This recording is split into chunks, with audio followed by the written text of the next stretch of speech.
Good morning. This is Father Stephen Kelly from St. John's Church in Detroit. We're continuing our series of daily morning meditations, where we generally look at one or another of the lessons that are assigned for morning or evening prayer, what is known as the daily office lectionary.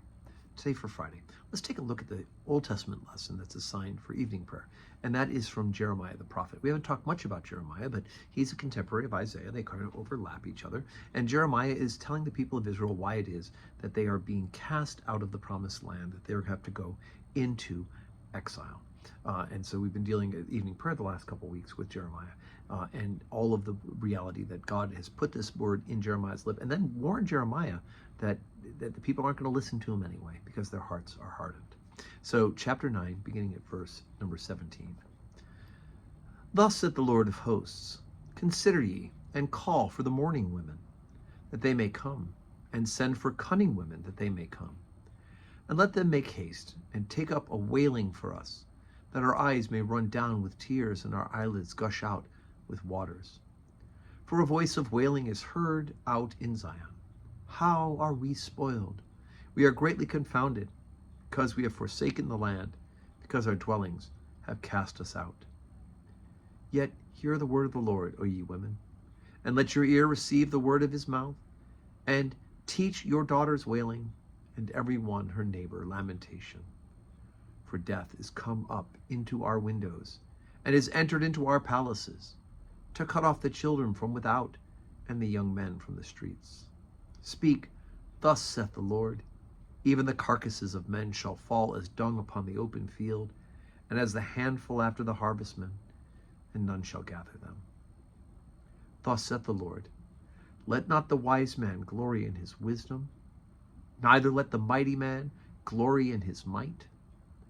Let not the rich man glory in his riches, but let him that glorieth glory in this, that he understandeth and knoweth me, and that I am the Lord, which exercise loving kindness, judgment, and righteousness in the earth.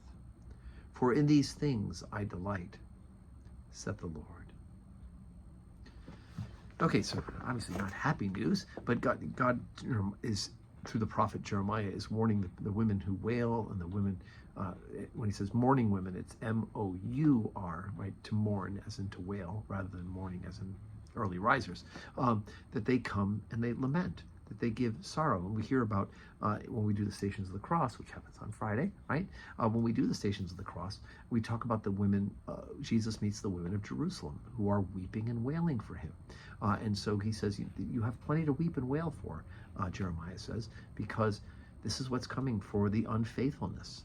And that in fact, the men will fall in the battlefield, and there's so many so that they won't even have their bodies to be picked up. But then we get this caveat at the very end, where he says, look, if you're wise, that's not what you glory in, right? And if you're mighty, then don't glory in being a mighty person.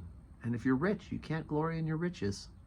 But rather, what we are to do is to glory we're to exercise loving kindness and judgment and righteousness. All those are attributes of faith, right?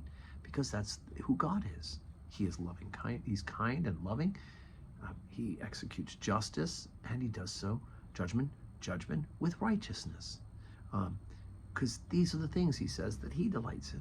And so rather than us thinking about us being important and being wise, or being important and being strong and mighty, or being important because we have riches, what we need to do is to glory that we are doing God's work, that we are seeking to do God's will.